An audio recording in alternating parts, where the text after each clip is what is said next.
Kita mulai saja.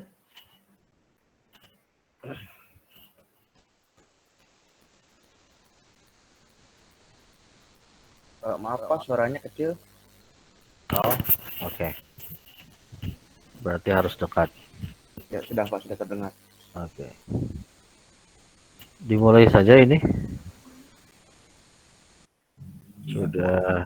Mulai saja mungkin Pak. Oke. Bismillahirrahmanirrahim. Assalamualaikum warahmatullahi wabarakatuh. Waalaikumsalam. Waalaikumsalam warahmatullahi wabarakatuh. Waalaikumsalam. Oke, selamat sore semuanya. Selamat datang, selamat berjumpa kembali.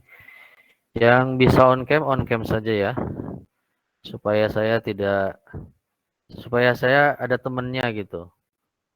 Tidak seperti bicara dengan mesin ya. Karena kalau semuanya off cam, berarti saya bicara dengan mesin. Kalau ada di layar ada kalian kan berarti saya ada teman gitu. Oke. Hari ini pertemuan terakhir ya. Saya langsung berbahasa Indonesia saja ya. Capek udah tadi beberapa kelas berbahasa Inggris. Karena hari ini 4 kelas jadwalnya, jadi capek lah berbahasa Inggris terus dari tadi. Oke, hari ini pertemuan terakhir. Kita adakan review karena kalian meminta. Sebetulnya kalau kalian tidak minta, nggak masalah juga, nggak harus ada review ya. Tapi karena setelah didiskusikan katanya kalian minta, sepakat untuk ada review, ya kita review saja. Namanya juga review ya. Namanya juga review berarti saya hanya meninjau ulang apa-apa yang sudah dibahas oleh kita semua di sepanjang satu semester ini di mata kuliah critical theory.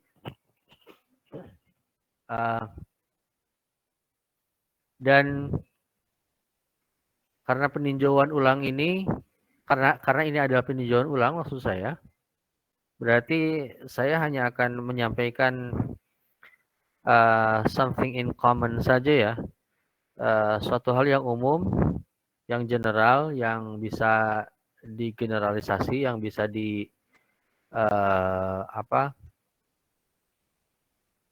yang bisa dikategorikan sebagai suatu hal yang saling berkaitan satu sama lain.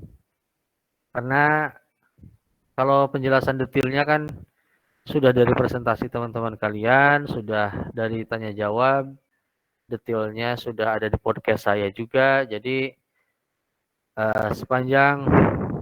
sepertinya sih podcast bakalan tetap dipasang di Spotify ya. Ya maksudnya di Anchor, dan kalian bisa mengaksesnya lewat Spotify dan Google Podcast dan sebagainya. Jadi sepanjang saya masih menginginkan itu ada di sana di dunia maya, ya tidak akan saya take down ya. Walaupun sebetulnya agak rugi juga. Jadi saya tidak bisa monet tuh ya. Dari podcast yang di Anchor itu karena region wilayah Indonesia ini nggak tercover sama monetization-nya Anchor. Padahal yang sudah play podcast saya itu sampai berapa ya, 7 ribuan kalau nggak salah gitu ya. Itu kan sebetulnya sudah bisa dimonet ya, sudah bisa diuangkan. tapi ya jadinya rugi karena wilayah Indonesia itu nggak di cover, itu nggak ada monet.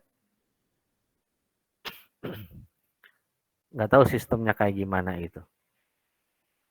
Ya tapi tidak apa-apalah. Toh niatannya juga memang niatan ibadah untuk menjelaskan materi ya selama pandemi gitu. Oke, jadi detail-detailnya memang sudah ada di sana, tidak perlu saya kaji ulang. ungkap ulang semuanya, saya hanya akan menyampaikan keterkaitan antar teori saja ya, keterkaitan antar teori, kenapa misalnya harus ada strukturalisme dulu, kemudian diakhiri dengan cultural studies misalnya dan sebagainya. Jadi keterkaitannya saja. Ya sebentar lah, paling juga jam 5 juga beres ya. Maksimal lah, maksimal jam 5 juga beres. Oke, baik teman-teman. Kita mulai. Critical theory itu adalah satu mata kuliah yang dari sejak awal itu dikategorikan sebagai mata kuliah yang berorientasi pada teori. Artinya adalah bahwa yang kita kaji sebetulnya adalah pemikiran, konsep, pemikiran, konsep-konsep, kemudian proposisi-proposisi yang notabene tidak semuanya berangkat dari sastra. Oleh karenanya, critical theory itu agak berbeda memang dengan introduction to criticism di semester kemarin. Walaupun pola dasar atau prototipe dari dua mata kuliah ini sama, pola-pola dasarnya sama, cara pembelajarannya sama, kemudian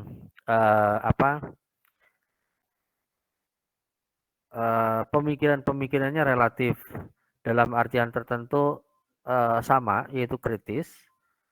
Kan tetapi ada satu yang membedakan, yang relatif itu memunculkan unsur pembeda dari dua mata kuliah ini. Kalau Introduction to Criticism lebih diarahkan untuk memang lebih diarahkan ke kritik sastra gitu ya, ke kritik sastra yang kemudian tugas akhirnya, oleh karenanya tugas akhirnya selalu ya, kalau Introduction to Criticism itu selalu bahas novel. Jadi dari tahun ke tahun itu dengan objek yang berbeda ya, dengan novel yang berbeda maksudnya. Objeknya tetap sama novel, tetapi judul novelnya dan karyanya berbeda. Dari tahun ke tahun itu sudah saya anggap sebagai tradisi ya, dan banyak testimoni dari teman-teman, dari kakak tingkat, dari alumni dan sebagainya, bahwa itu bagus katanya ya, untuk merangsang, memotivasi, men-trigger ya kekritisan dari pola pikir mahasiswa, terutama di dalam kritik sastra itu sendiri atau di dalam menulis. Nah itu, jadi unsur pembedanya di situ. Sedangkan critical theory itu diarahkan tidak hanya ke dalam objek kebahasaan atau objek kesastraan, tetapi juga untuk melihat beragam fenomena, beragam objek, beragam aspek yang secara keseluruhan ada di dalam kehidupan kita. Jadi semua hal itu pada dasarnya bisa dikaji lewat strukturalisme, semua hal bisa dikaji lewat katakanlah formalisme, semua hal bisa dikaji lewat psikoanalisis, semua hal bisa dikaji lewat Marxis dan sebagainya. Jadi critical theory adalah sebuah upaya untuk mengarahkan tradisi berpikir kita, tradisi di mana kita bisa melihat suatu hal, bahkan even a small thing, bahkan the smallest thing we have in our life, itu bisa dimunculkan sebagai bahan obrolan, bahan gosip gitu ya. Karena yang namanya gosip itu kan ngobrol kan, diskusi. Kata lain dari gosip itu kan diskusi sebetulnya. Sama aja kan gitu ya.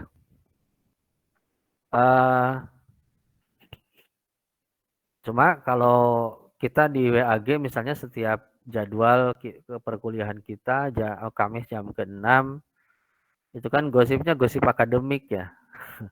Gosipnya gosip akademik, gosip intelektual bahwa ada banyak hal dari di sekitaran kita yang kemudian bisa diobjektifikasi sebagai bahan obrolan kan gitu. Yang cara pandangnya atau sudut pandangnya atau perspektifnya itu diambil dari teori-teori yang kita bahas itu. Nah itu ya, jadi perbedaannya dan unsur pembedanya di situ. Ketika kemunculan critical theory ini dianggap sebagai perspektif dalam melihat segala sesuatu itu, maka tidak mengherankan misalnya kalau kita mengawalinya dengan pembahasan dari linguistik atau teori bahasa atau ilmu bahasa, linguistics. X di sana kan ICS itu kan sebagai penanda ilmu ya. Sederhananya kan begitu. Jadi linguistics artinya kalau diterjemahkan itu ilmu bahasa. Gitu. Linguistika harusnya sih jadi linguistika ya. Ada sih kakak tingkat kalian namanya Nabila Linguistika deh. Saya masih ingat. Tapi kayaknya kalian nggak kenal ya. Karena angkatan berapa itu? Angkatan 2017 atau 2016? 2016 kalau nggak salah. Saya lupa lagi. Ya linguistika atau linguistics atau ilmu bahasa. Jadi tidak mengherankan jika kita berangkat dari ilmu bahasa karena segala sesuatu yang dipolakan di dalam realitas kita akhirnya direalisasikan oleh bahasa. Apa sih yang tidak direalisasikan oleh bahasa ya? Saya sekarang detik ini bicara, kalian mendengarkan, itu kan bahasa, proses berbahasa. Lalu ketika kalian berpikir tentang sesuatu hal di dalam pikiran kalian, sebetulnya itu kan proses berbahasa. Maka tidak mengherankan kalau diawali dengan bahasa. Gitu. Jadi linguistics itu berperan sangat penting, apalagi ketika Saussure mengungkapkan bahwa yang paling penting dari ilmu bahasa adalah struktur. Nah, struktur itulah yang kemudian membentuk pola pikir kita, bahwa ketika kita berpikir akhirnya kita memberikan format-format tertentu ya, bentuk-bentuk tertentu yang kemudian kita pahami sebagai struktur. Nah, di dalam struktur itu ada sistem, ada hukum. Di dalam struktur itu ada sistem atau ada hukum, ada sistem tanda. Nah, hukum atau sistem tanda yang notabene terbagi dua, bukan terbagi dua ya. Di dalamnya ada dua hal gitu. Ada signifier dan ada signified. Ada penanda dan ada petanda. Ada penanda, ada yang ditandakan. Ada yang menandakan, ada yang ditandakan, kan gitu. Penanda dan petanda ini tentunya bagian yang tak terpisahkan dari dari struktur itu. Penanda dan petanda ada di dalam Lang and Parole, penanda dan petanda ada di dalam sintagmatik paradigmatik misalnya. Penanda dan petanda ada di dalam semua hal. Dan ketika kita melihat segala sesuatu pun sebetulnya kita bisa melihatnya dari aspek penanda dan petanda itu. Jangankan fenomena kemasyarakatan, jangankan fenomena tekstual kebahasaan, fenomena alam pun kita bisa melihatnya sebagai penanda dan petanda. Daun yang bergoyang misalnya, tertiup angin, itu kan ada signifier-nya, ada signified-nya, ada penandanya, ada petandanya, ada yang menandakannya, ada yang ditandakannya. Jadi seperti itu. Jadi fenomena apapun di sekitaran kita, di lingkungan kita, semuanya yang dekat dengan kita itu kan itu penanda dan petanda muncul di mana-mana gitu. Oleh karenanya pada perkembangannya kemudian kajian kebahasaan ini karena bisa diterapkan di hampir semua atau bahkan di semua disiplin ilmu atau bisa dikaitkan dengan semua disiplin ilmu, maka jadilah gerakan atau katakanlah bukan gerakan ya. Mungkin satu sekelompok pemahaman yang kemudian kita namakan sebagai strukturalisme. Nah, strukturalisme ini tidak terlepas dari semiotik. Semiotik adalah yang mengkaji tanda secara spesifik, sementara strukturalisme termasuk tanda, termasuk sistem bahasa, dan sebagainya. Nah, begitu. Ketika kita mulai tertarik pada sistem pertandaan itu, lalu kemudian sistem tanda itu membentuk dirinya sendiri di dalam satu formula, satu rumusan, satu bentuk yang sudah yang baku, yang jadi misalnya, maka kita akan beralih pada proses bagaimana bentuk-bentuk itu memberikan kesan kepada kita dan akhirnya membentuk pemahaman kita. Di sanalah formalisme masuk, bahwa apa yang kemudian menjadi menarik dari sebuah struktur bahasa, dari struktur teks itu adalah bentuknya. Bagaimana misalnya satu narasi itu memperlambat dirinya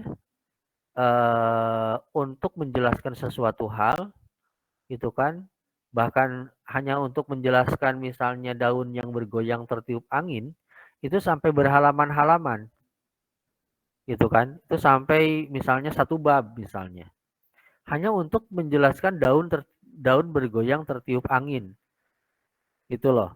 Itu bentuk ya. Itu bentuk. Nah, struktur bahasa membentuk form yang notabene memberikan kesan tertentu. Tetapi di sisi lain ada lagi yang ketika akan menjelaskan something big, suatu hal yang besar, justru hanya cukup dengan 2 paragraf misalnya. Dan itu menjadi, katakanlah kita menjadi asing, menjadi aneh. Nah, itu yang kita namakan dengan defamiliarisasi ya. Kita namakan dengan defamiliarisasi, bahwa struktur bahasa itu membentuk satu kesan tertentu di pikiran kita, kesan-kesan yang kemudian menentukan bahwa oh ini aneh ya strukturnya, oh ini bentuknya tidak biasa ya gitu. Nah seperti itu ya pola-polanya. Dan pola-pola itu kalau kata Jacobson itu sebetulnya terbagi di 2 kutub saja, bahwa ada kutub metaforik, ada kutub metonimik. Jadi bahasa pada umumnya secara umum itu akhirnya dibentuk oleh 2 kutub ini. Bahasa sastra, bahasa seni itu akhirnya menjadi teknik. Bahwa ada teknik untuk memperlambat narasi, ada teknik untuk mempercepat narasi, ada teknik untuk membuat satu objek tertentu ketika dibahasakan, dinarasikan seperti asing dan sebagainya. Kan akhirnya menjadi seperti mesin. Gitu ya. Formalisme bicara tentang mesin, tentang bagaimana karya seni itu menjadi teknik saja. Semakin rumit dari teknik itu, semakin bagus, semakin bermutu tinggi, semakin mendapatkan nilai dan apresiasi yang tinggi dari para kritikus. Kan gitu ya.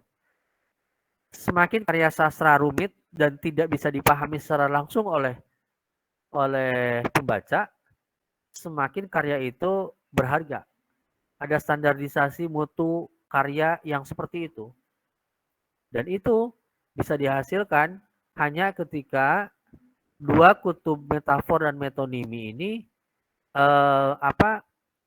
memberikan efek yang bagus di dalam karya. Nah, seperti itu ya. Proses berbahasanya sampai ke struktur, sampai ke dua kutub metafor dan metonimi. Sehingga apapun yang menjadi kesan terdalam bagi seorang pembaca terhadap sebuah karya seni, apapun itu, termasuk sastra di dalamnya, itu adalah bagian dari apresiasi apresiasi jiwa kita. Ada proses mentalitas yang kemudian diungkap di dalam proses pengungkapan karya seni sebagai suatu hal yang unik, sebagai suatu hal yang menarik misalnya, sebagai suatu hal yang rumit gitu, yang something strange, something weird, dan itu adalah defamiliarisasi itu sendiri. Dan mentalitas inilah yang membentuk kesan, ya, mentalitas kita membentuk kesan bahwa ketika kita membaca sebuah teks, terkadang kita menganggap teks itu atau membaca pengalaman orang atau mendengarkan pengalaman orang tentang pengalamannya, maka kita mengidentifikasi diri kita sebagai bagian dari pengalaman itu, mengidentifikasi diri kita sebagai bagian dari teks itu, dan seolah-olah kita masuk di situ. Maka ketika kita merasakan itu semua, itu karena ada dorongan, drives, simpul-simpul, bukan simpul, impuls ya, insting-insting, dorongan-dorongan, naluri-naluri alamiah yang ada di dalam jiwa kita, bahwa kalau misalnya ada teks yang menghadirkan satu kesedihan, kita menjadi ikut sedih. Gitu kan? Padahal pola dasarnya itu kan bahasa saja. Gitu loh. Pola dasarnya itu kan bahasa. Strukturnya ya begitu-begitu juga. Tetapi ketika digabungkan, dinarasikan menjadi satu narasi yang utuh tentang kesedihan, tentang kematian misalnya, kok kita menjadi ngeri, kok kita menjadi sedih. Ada proses mentalitas bekerja di situ, dan itulah yang kemudian diungkapkan oleh Freud sebagai sebagai narasi psikologi manusia ketika membaca teks, ketika membaca karya sastra misalnya. Ada impuls id, ada impuls ego, ada impuls superego. Gitu kan? Dan itu mempengaruhi proses pembacaan kita. Seperti itu. Makanya kata Freud, seniman atau sastrawan itu adalah orang yang kreatif, memang sekreatif anak kecil ketika bermain, kan gitu. Anak kecil yang bermain itu membuat benda-benda di sekelilingnya menjadi tampak hidup, dan dia mainkan dengan sepenuh hati, serius, seolah-olah beneran. Kan gitu ya. Dan ketika dia memainkan itu, dia tetap sadar sebetulnya, dia tetap sadar bahwa itu cuma mainan. Gitu kan. Itu cuma mainan. Mobil-mobilan, mainan, Hot Wheel misalnya, kemudian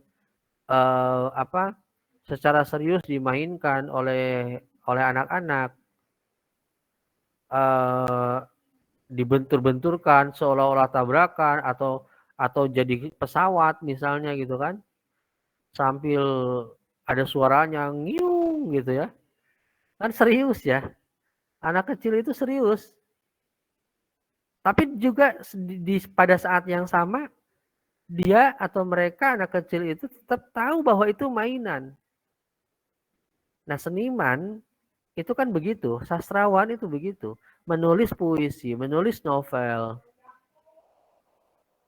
itu dengan serius, berimajinasi, tetapi dia juga tetap tahu bahwa itu bukan realitas. Maksudnya bukan kenyataan yang dihadapi secara nyata. Gitu. Tapi itu hanya imajinasi, hanya realitas abstrak yang ada di pikiran yang kemudian dituangkan ke dalam teks. Kan begitu. Oleh karenanya, jalan yang paling jalan yang paling utama untuk mengetahui kenapa seniman bisa seperti itu adalah dengan mengkonversi bentuk permainan itu menjadi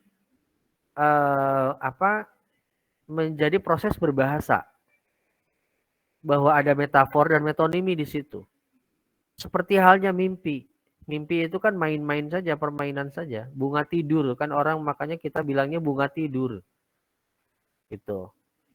Tidak ada yang benar-benar dalam perspektif critical theory ya.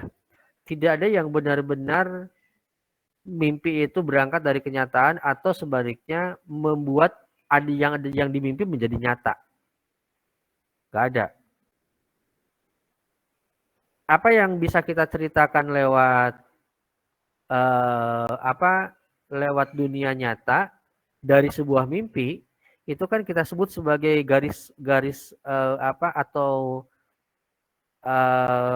rantai sintagmatik atau rantai metonimik. Kalau kalian bangun tidur, kalian ingat bahwa semalam mimpi misalnya, kemudian kalian bisa cerita tentang mimpi itu, maka itu adalah bagian dari rantai sintagmatik. Ada struktur yang dibangun di situ. Ada narasi yang dibangun. Tetapi ketika kalian misalnya mengingat kembali, tapi mimpi yang semalam itu tentang ini, tetapi settingnya ada di mana, ada di situ, ada orang lain lagi. Kenapa ya? Padahal saya nggak tahu orang itu siapa, misalnya. Nah, keanehan-keanehan itu adalah bagian dari unsur metafor. Gitu kan?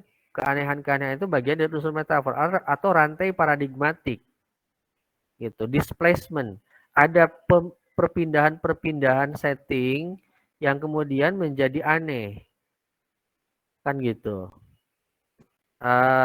Maka bagi Jacques Lacan misalnya, ketika memadukan antara strukturalisme linguistiknya Saussure dengan psikoanalisisnya Freud, dia lebih memperhatikan proses berbahasa ini, bahwa ada alam tak sadar yang bekerja seperti layaknya bahasa. Akan gitu ya. Sehingga apapun yang kemudian kita, misalnya gini, sekarang kita baca, saya membaca sebuah buku misalnya begini, kalian membaca sebuah buku, secara tidak sadar kan terus gitu kan, otak kalian itu berproses mencerna dan setiap huruf, setiap kata gitu. Dan di situ ada proses sintagmatik. Ketika kalian menemukan satu hal yang janggal, yang kemudian tidak dipahami, kan kalian harus balik lagi misalnya. Atau kembali kemana dulu, ke paragraf yang mana. Nah makanya itu adalah rantai metaforik, itu rantai paradigmatik. Proses pemindahan maknanya itu menjadi harus jelas. Nah seperti itu. Pada akhirnya proses membaca adalah proses proses bertransaksi, proses bagaimana kita mendapatkan apa yang diungkap oleh penulis dan kita membayangkan realitas abstrak di dalam pikiran kita. Ada peran background knowledge di situ, ada peran existing stock of experience di situ, peran pengetahuan dasar yang kalian miliki, peran pengalaman-pengalaman membaca yang kalian miliki atau pengalaman-pengalaman lain yang kalian miliki, yang kita miliki, itu akan berakibat pada bagaimana kita membentuk skemata. Ada schematic view dan ada konkretisasi. Maka kita masuk ke dalam reader response. Nyambung ya? Bener nyambung kan?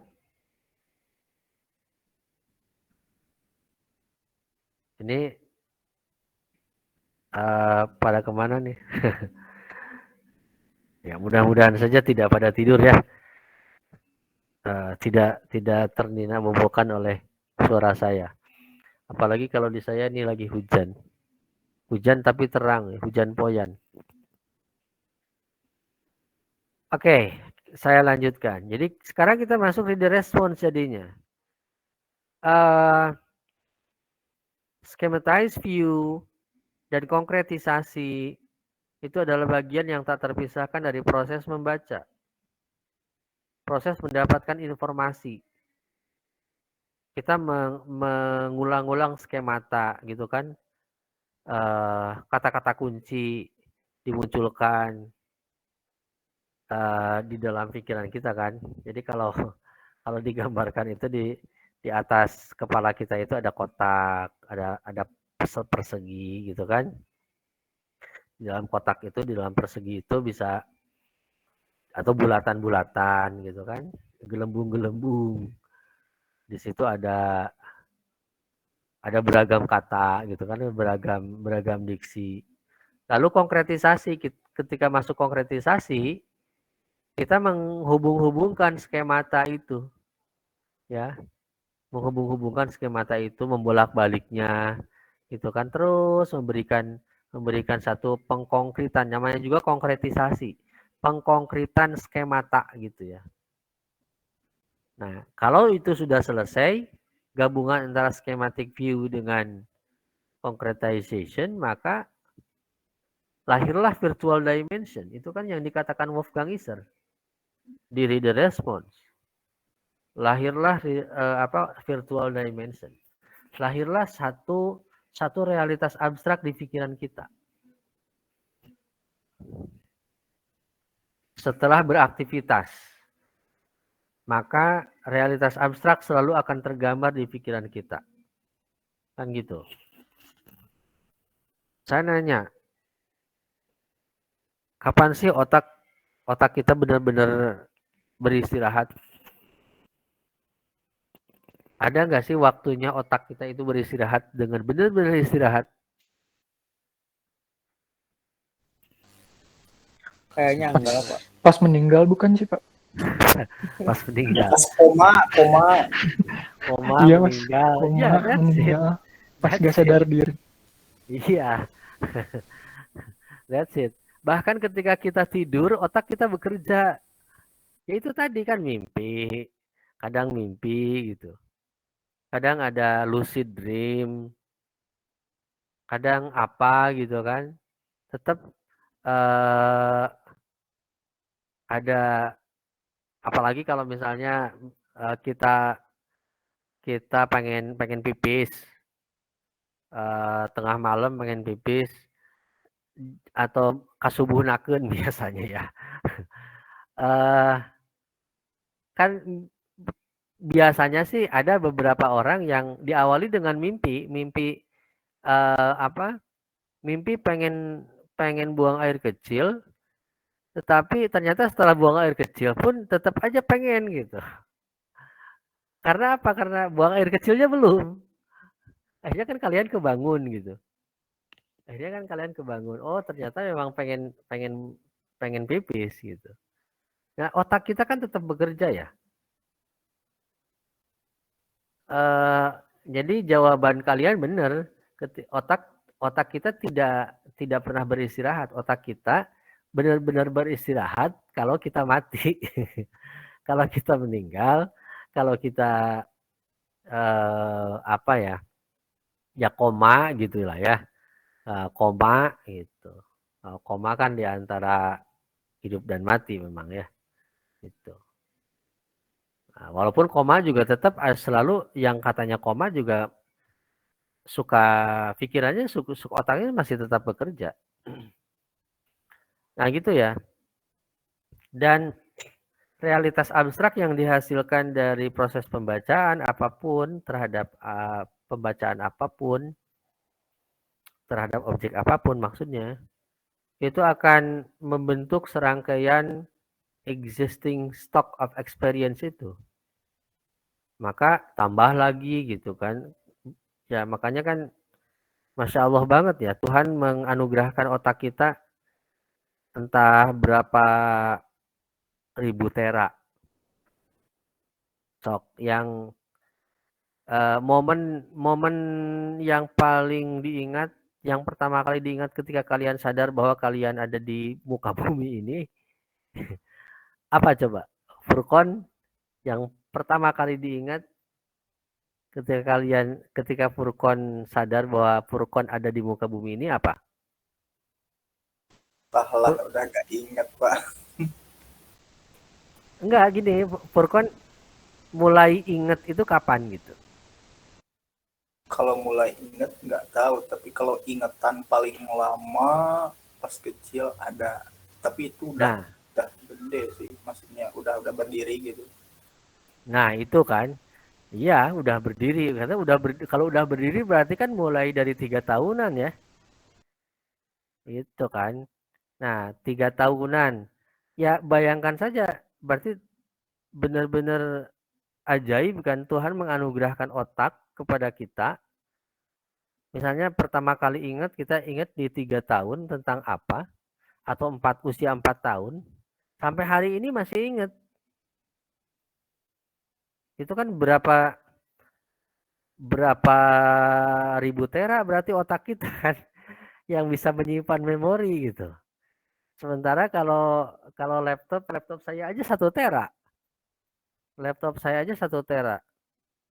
Kalau 1 tera ya ini juga udah diisi film berapa gitu ya. Udah ya sama program sama segala macam, sama foto-foto segala macam kan udah ini juga sudah habis nih. Setengah tera ya 500 giga. Ya kalau diisi itu baru berapa berjalan berapa tahun, baru tahun kemarin saya beli, baru 1 tahun loh. Nah, kalian nonton film pertama waktu kecil kan saya yakin masih ingat sampai hari ini. Nah itulah yang kemudian kita namakan sebagai kesadaran.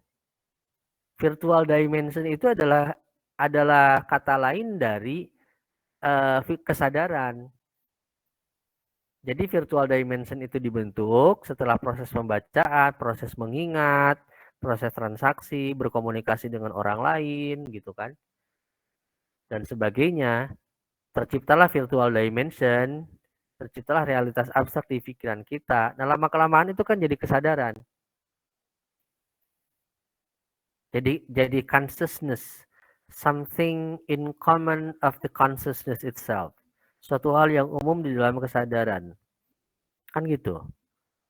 Dan ketika kita bicara kesadaran kolektif manusia itu pada dasarnya ditentukan bukan oleh apapun, tetapi oleh cara kita berkehidupan, oleh cara kita cara kita memproses kehidupan ekonomi, politik dan sebagainya, atau dilihat dari cara kita bertahan hidup. Nah gitu. Bagaimanapun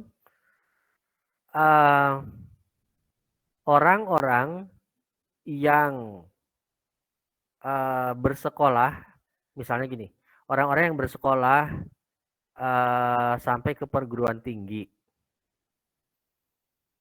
tapi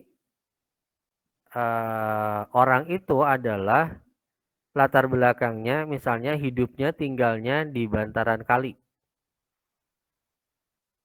Ada orang juga ada sampai bersekolah sampai perguruan tinggi, tapi hidupnya sehari-harinya itu di perumahan elit. Saya nanya, sama nggak cara berpikirnya walaupun sama-sama jadi mahasiswa? Beda. Ya jelas beda kan? Gitu. Jelas beda. Karena kesadaran itu dibentuk oleh kehidupan sosialnya, oleh kehidupan perekonomiannya. Nah, apa yang saya ungkapkan di sini kita sudah masuk ke Marxisme ya. Nyambung kan? dari virtual dimension membentuk kesadaran. Kesadaran itu adalah bagian dari individu. Kemudian ketika masuk ke dalam masyarakat, kesadaran kolektif itu ditentukan oleh cara kita berinteraksi dengan masyarakat lain, dengan orang-orang lain. Ketika kita tinggalnya di bantaran kali, beda dengan cara berpikir orang-orang yang tinggal di perumahan elit. The have and the poor itu menjadi landasan penentuan kesadaran kelas akhirnya. Kan gitu ya. Walaupun sama-sama asupannya sama. Ya kalian ini latar belakangnya berbeda-beda ya. Ya saya tidak akan menyinggung siapapun dengan latar belakang yang berbeda-beda ini. Tetapi saya yakin di antara kalian itu ya ada yang ekonominya pas-pasan gitu kan, ada yang berjuang mati-matian bagaimana caranya untuk bertahan di perkuliahan, ada yang santai-santai saja gitu kan, ya dari ortu gitu kan tetap ada masuk segala macam gitu, ya ada kan, dan cara berpikirnya berbeda, cara berpikirnya akan berbeda. Nah itulah kesadaran kelas. Nah, walaupun asupannya sama, dikasih misalnya di sastra Inggris dikasih Shakespeare, tetapi ketika sudah balik lagi ke rumah, cara membaca Shakespeare-nya kan menjadi berbeda. Gitu. Cara membaca teks-teks yang lainnya juga menjadi berbeda karena kesadaran kelasnya berbeda. Gitu ya. Nah, itu Marxisme, bahwa semakin semakin kehidupan perekonomian itu semakin meningkat, semakin borjuis dia, semakin orang itu akan masuk pada tataran paradigmatik. Dia bisa berpindah-pindah sesuka hati, gitu kan? Tidak seperti yang proletar, tidak seperti yang di bawah, yang masyarakat miskin, yang notabene bisa jadi kemiskinan itu kemiskinan struktural, kan gitu. Jadi secara struktural dia menerima proses kemiskinan itu yang kemudian ya tidak berubah, gitu. Ini yang kemudian disebut sebagai kesadaran kelas. Ada kesadaran kolektif. Tetapi yang paling harus diingat adalah rangkaian dari strukturalisme sampai Marxisme itu selalu akan membentuk pola yang sama. Harus ada makna yang dimunculkan gitu loh. Harus ada makna yang dimunculkan. Harus ada, bahkan kalau bisa sih ada satu makna yang dimunculkan. Ada satu nilai yang dimunculkan. Dari pertentangan dikotomis antara signified, bentuk dan isi, kemudian metafor metonimi misalnya, kemudian rangkaian sintagmatik paradigmatik, kemudian borjuis proletar misalnya, dan sebagainya, itu harus selalu ada nilai yang dianggap benarnya. Yang benarnya yang mana? Yang secara universal itu memang seperti itu diakui, gitu kan? Nah ini perspektif modern. Nah pasca UTS sebetulnya kita masuk ke dalam postmodern ya, atau pasca modernisme. Makanya semua teori yang kita bahas pasca UTS itu semuanya adalah satu pemberontakan atau satu penentangan, satu pembongkaran terhadap teori-teori yang mapan, gitu. Dekonstruksi misalnya membuat segala sesuatu itu menjadi relatif. Ada narasi-narasi yang kemudian bahwa ketika kita sampai pada satu sistem tanda, sebenarnya sistem tanda itu tidak pernah stabil. Katakanlah kata itu menjadi tanda. Satu kata kan hanya bisa dijelaskan oleh kata yang lain. Analogi kamus. Saya pernah membahas kalau tidak salah di semua kelas. Analogi kamus. Masih ingat bahwa satu kata di dalam kamus maknanya hanya bisa dijelaskan oleh kata yang lain. Dan kata yang lain yang sebagai penjelas itu kan ada juga di kamus, ya kan? Gitu, ada juga di kamus. Dan hanya dijelaskan oleh kata yang lain lagi.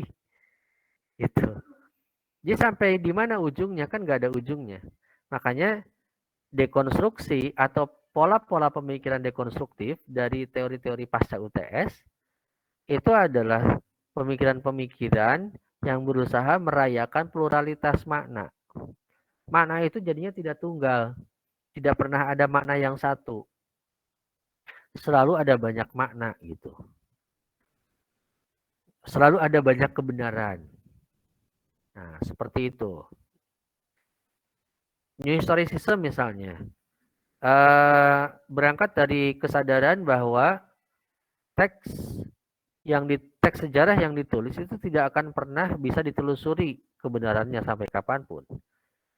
Kan analogi sederhananya begini, kamu nyatet kejadian hari ini sebagai misalnya karena ada momen tertentu, nyatet apapun yang kamu tulis, yang kalian tulis, lalu catatan itu disimpan 20-30 tahun kemudian, catatan itu ditemukan oleh anak kalian misalnya, atau siapapun. Nah, apakah anak kalian atau yang siapapun itu bisa menelusuri yang kalian tulis kebenarannya hari ini? Nggak akan ya. Kan teks sejarah itu seperti itu. Wong, gini loh, kejadiannya ribuan tahun yang lalu, ratusan tahun yang lalu, puluhan tahun yang lalu, yang nulisnya adalah orang yang tidak mempunyai koneksi dengan masa itu. Kan lucu ya sejarah itu. Ya jadinya kata Adrian Montrose itu apa bedanya dengan karya sastra kan gitu? Apa bedanya dengan narasi fiktif dari sebuah novel? Kan nggak ada bedanya sama sekali. Makanya sejarah itu tidak akan pernah ditelusuri kebenarannya. Tidak akan bisa gitu. Sampai kapanpun. Karena apa? Karena ada momen-momen yang hilang, yang mungkin tidak penting bagi penulis ini, tapi penting bagi penulis yang lain. Sejarah itu selalu seperti itu. Begitu pula dengan feminisme, postfeminisme, feminisme in the Muslim world, kemudian postkolonialisme, dan cultural studies. Semuanya adalah proses berpikir dekonstruktif. Gitu loh. Cara bagaimana kita bisa membongkar bahwa di dalam suatu fenomena itu apa yang nampak, ada selalu nomena. Di balik fenomena ada selalu nomena. Kalau nomena itu ruh. Nomena itu ruh atau something beyond the phenomenon gitu kan. Suatu hal yang di luar fenomena atau di balik fenomena itu adalah nomena, dan nomena itu itulah yang kemudian harus dirayakan. Karena nomena itu berbeda-beda antara yang satu dengan yang lain. Gitu kan. Tafsir Al-Quran kan begitu, sehingga kemudian ada banyak perempuan feminis menggugat. Misalnya perempuan-perempuan feminis menggugat bahwa kenapa sebuah tafsir itu mementingkan peran laki-laki ketimbang perempuan. Kan yang dibongkar itu bukan Al-Qur'annya, tetapi tafsirnya. Tafsir itu milik manusia. Kalau Al-Qur'an milik Tuhan, tafsir itu milik manusia. Yang namanya milik manusia kan tetap bisa salah. Gitu. Subjektif saja tetap. Gitu kan. Tinggal kemudian kita proses pembongkarannya mau dari mana. Gitu. Cultural studies begitu pula. Ya. Satu hal yang kemudian memuncul. Kenapa cultural studies di ujung? Karena cultural studies adalah fenomena hari ini. Fenomena kita. Fenomena abad 21. Walaupun misalnya teks-teks yang disajikan kepada Andanya di situ adalah teks yang awal abad 20. Gitu. Karena apa? Karena di barat fenomena yang kita rasakan hari ini sebagai konsumerisme, hedonisme gitu kan dan sebagainya. Itu fenomenanya sudah nampak di awal-awal di paruh pertama abad 20. Masa-masa Perang Dunia I, Perang Dunia II juga sudah nampak gitu ya. Fenomena-fenomena itu karena apa? Industrinya sudah maju duluan. Gitu. Kan seperti itu. Jadi pengemasan semuanya adalah menjadi penting dan karena kemasan menjadi penting, akhirnya substansi dari satu hal yang bernilai itu menjadi menjadi pudar. Akhirnya yang penting adalah kemasan saja. Yang penting adalah segala sesuatu menguntungkan atau tidak. Kalau menguntungkan ambil, kalau tidak ya tidak diambil. Kan gitu. Akhirnya tidak ada proses yang substansial, yang hakiki bahwa itu diyakini sebagai satu kebenaran. Kan gitu. Di cultural studies. Nah, sisi negatif dari postmodern atau cara berpikir postmodern, cara berpikir dekonstruktif itu begitu. Kalau kita mau bilang itu sebagai sisi negatif. Karena yang namanya pluralitas itu relatif, yang namanya relatif ya klaim-klaim kebenarannya bisa banyak. Jadi tidak ada yang tunggal. Ketika tidak ada yang tunggal berarti satu hakikat itu bisa dibantah oleh hakikat yang lain. Satu fenomena bisa dibantah oleh fenomena yang lain. Satu kemasan bisa dibantah oleh kemasan yang lain. Gitu. Iklan sampo itu kan fenomena yang saling bantah-membantah ya. Saling bantah-membantah iklan sampo itu. Jadi padahal komposisinya kalau Anda kalau beli barang di Alfamart atau di mana di warung selalu teliti nggak sih? Enggak ya? Paling meneliti itunya berat bersih. Kalau saya kan lihat komposisi gitu kan. Lihat komposisi bahan kimia sampo ini apa aja, bandingkan antara Rejoice dengan Clear. Sama, gak ada bedanya. Gak ada bedanya. Sok coba coba dari sekarang. Makanya critical theory itu mencoba untuk melahirkan pemikiran-pemikiran yang even for the smallest thing you can share that it is objectifiable to be criticized, objectifiable to be analyzed gitu. Makanya kalau yang saset-saset gitu ya, sampo saya lihat atau yang botolan komposisi, oh ini ada cairan ini, ada cairan kimia ini, ada cairan kimia ini digabungkan. Oh, Rejoice, Clear, siapa lagi Sunsil sama aja komposisinya. Sama aja. Makanya kalau ketika misalnya Anda pakem pada satu hal, oh saya manusia Rejoice dong kalau sampo. Nggak bisa kalau nggak Rejoice. Sebetulnya itu adalah kesadaran yang ditanamkan oleh kapitalisme, kesadaran yang ditanamkan oleh para penjual sampo ke dalam otak Anda, ke dalam otak kita semua. Oh, saya nggak bisa mandi kalau bukan pakai Biore Men scrub gitu ya. Oh saya nggak bisa kalau nggak pakai ini, saya nggak cocok. Itu kan sugesti saja. Sugesti saja. Nah, saya tidak tahu apakah yang masuk linguistik di language and advertisement sama Pak Deddy Sulaiman, apakah dibahas juga sampai ke arah situ atau tidak, saya tidak tahu. Ataukah hanya membahas struktur-struktur iklan saja sebagai bentukan bahasa. Padahal kalau saya pikir sih harusnya sampai bisa ke situ. Bahwa ada suatu hal di balik fenomena. Jualan itu, kemasan itu.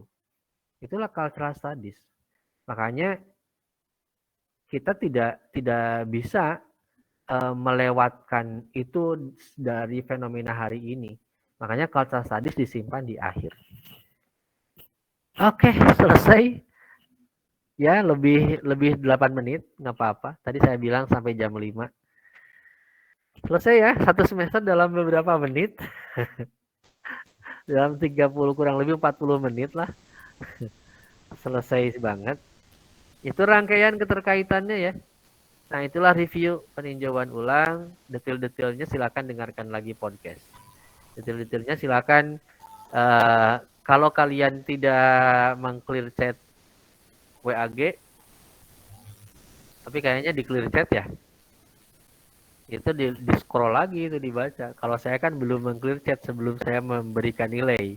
Karena saya akan nanti nyekrol. Nyekrol siapa nih yang suka nanya gitu kan. Siapa nih yang suka nanya. Scroll sampai ke bulan apa kita mulai? September ya. September. Apa sih? Maret ya. Maret ya mulai. Ya Maret Pak. Perasaan ini sih ganjil padahal genap. Oke. Ya, itu yang Maret. Jadi saya scroll gitu nanti ke atas. Ada yang bertanya? Silakan.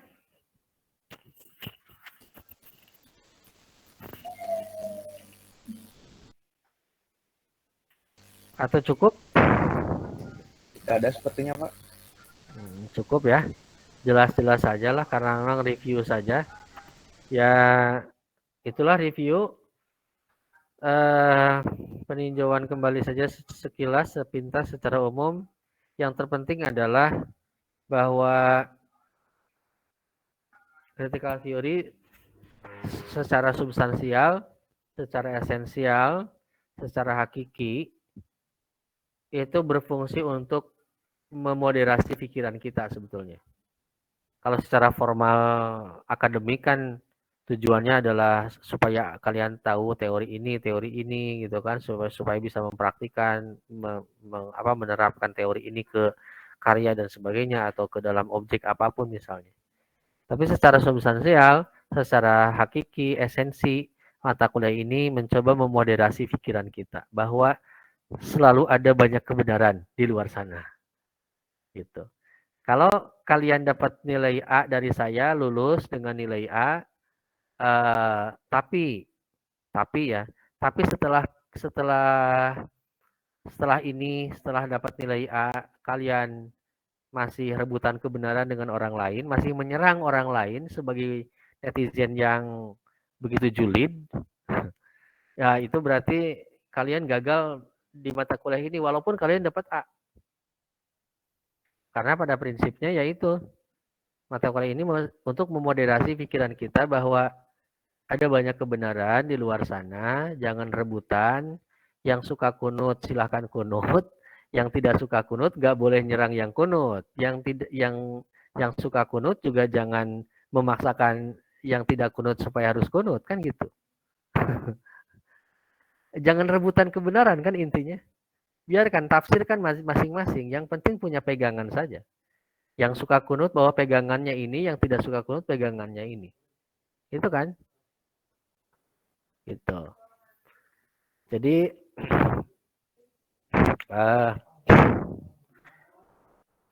ya itu ya seperti itulah supaya memoderasi pikiran. Ya, di dalam beragama, di dalam bersosial, di dalam berpolitik. Nanti ini sebentar lagi tahun depan, 1 tahun pas lagi ya. Karena kalian sudah belajar critical theory, walaupun kalian dalam hati kalian benar mendukung misalnya satu pasangan calon presiden dan wakil presiden, tapi nggak usah fanatik gitu, nggak usah nyerang yang lain. Ngapain juga harus nyerang yang lain kan gitu ya? Kalau masih nyerang yang lain berarti gagal critical theory-nya gitu loh. Walaupun kalian dapat A. Kalau masih nyerang yang lain gagal critical theory-nya itu. Sebetulnya nilai Anda itu D atau E bahkan. Gitu kan. Kalau masih nyerang orang lain. Nah, 1 tahun lagi nih, hati-hati nih. Berarti 1 tahun lagi kalian mudah-mudahan sih ya udah beres gitu. Tapi jangan lupakan nih mata kuliah critical theory nih. Pas mau nyerang orang lain, pas mau julidin orang lain yang pasangan capres lain, yang pendukung capres lain, oh inget kata-kata Pak Dian. Jangan, ya udah nggak julid deh. Gitu ya. Nggak usah julid, biarin aja. Emangnya saya itu nggak punya keyakinan untuk mendukung pasangan capres gitu. Kan saya punya, tapi saya membatasi diri, akhirnya tidak nyerang orang lain, ngapain juga serang-serangan gitu kan. Ngapain rebutan kebenaran? Toh nanti juga kalau udah jadi mah ya udah beda. Tinggal apa ya? Kita nggak usah fanatik berlebihan lah intinya ya. Oke, itu saja. UAS minggu depan rencananya jadi berubah begini. Kemungkinan besar saya akan memajukan UAS dan memberikan waktu 2-3 hari. Gitu. Karena saya tidak mau nanti di Japri sudah beres ujian di Japri, Pak, sebetulnya saya sudah mau submit ini tapi laptop error. Tapi lampu mati. Tapi sinyal nggak ada, lenyap. Tapi wah banyak tapi ya.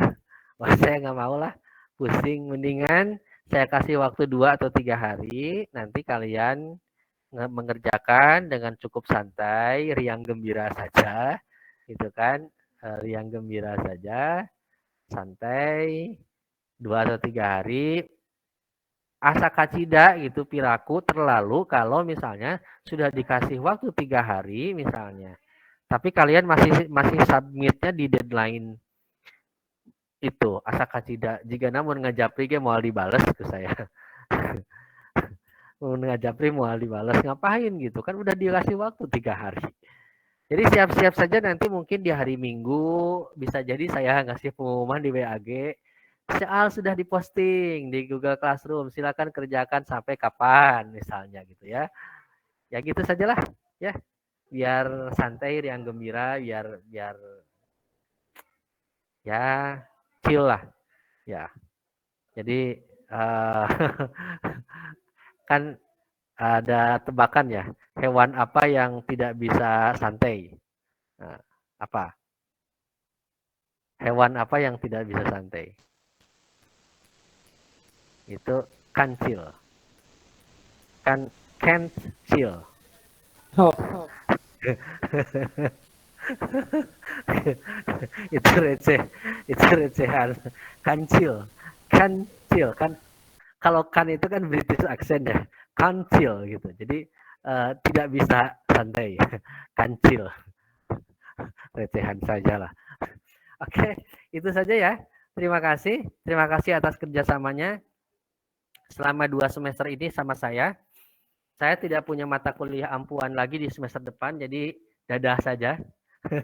Ini kali terakhir kita bertemu di kelas itu kan, ya ini kelas maya gitu kan. Jadi di real classroom kalau kalian offline semester depan kayaknya kita tidak ketemu karena memang saya tidak punya mata kuliah yang harus saya ajar di semester 7.